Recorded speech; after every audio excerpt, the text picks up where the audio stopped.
আমরা এখনো পর্যন্ত কার শেডের ভেতরে কিন্তু প্রবেশ করতে দেওয়া হয়নি। ভেতরে কিন্তু সেনাবাহিনী, নৌবাহিনী সহ অন্যান্য বাহিনী তারাও কিন্তু অবস্থান নিয়েছে। এখানে কার শেডে এখানে অনেক পণ্য, যে অকশনের জন্য পণ্য রাখা হয়েছিল, এইসব কাপড় থেকে শুরু করে খাদ্যপণ্য থেকে শুরু করে বিভিন্ন রকমের পণ্য কিন্তু এখানে রয়েছে বলে আমাদেরকে জানিয়েছেন। তবে ভেতরে প্রবেশ করতে গেলে কিন্তু আসলে এখানে প্রশাসনিকভাবে কিন্তু বাধা পাচ্ছি, এখনো পর্যন্ত সেই অনুমতি কিন্তু আমরা পাইনি। তবে আগুন নিয়ন্ত্রণে আনার জন্য কিন্তু ফায়ার সার্ভিসের টিম তারা চেষ্টা করছেন। একই সাথে দ্রুত সময়ের মধ্যে যে নির্বাপন, সেই নির্বাপনের চেষ্টাটা কিন্তু তারা করছে বলে আমাদেরকে জানিয়েছে। ফায়ার সার্ভিসের 3টি ইউনিটের সাথে আরও একটি ইউনিট যোগ হয়েছে বলে আমরা জানতে পেরেছি।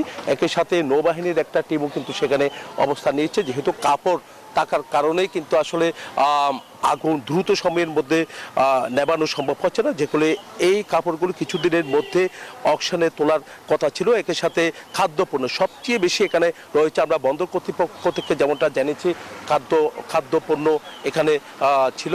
তবে ভেতরে এখন কিছুটা নিয়ন্ত্রণে এসেছে বলে আমাদেরকে দাবি করছেন এখানে ফায়ার সার্ভিস। তবে নির্বাপন যেটি, সেই নির্বাপনটা কিন্তু এখনো পর্যন্ত পুরোপুরি আনা সম্ভব হয়নি বলে আমাদেরকে জানিয়েছেন। তবে পরবর্তীতে যদি ভেতরে প্রবেশ করে, তাহলে কিন্তু আমরা ভেতরের কি অবস্থা, কি ক্ষয়ক্ষতি হয়েছে, সেই বিষয়গুলো নিয়ে কিন্তু জানানোর চেষ্টা করব। এই ছিল আমার এখানকার সর্বশেষ।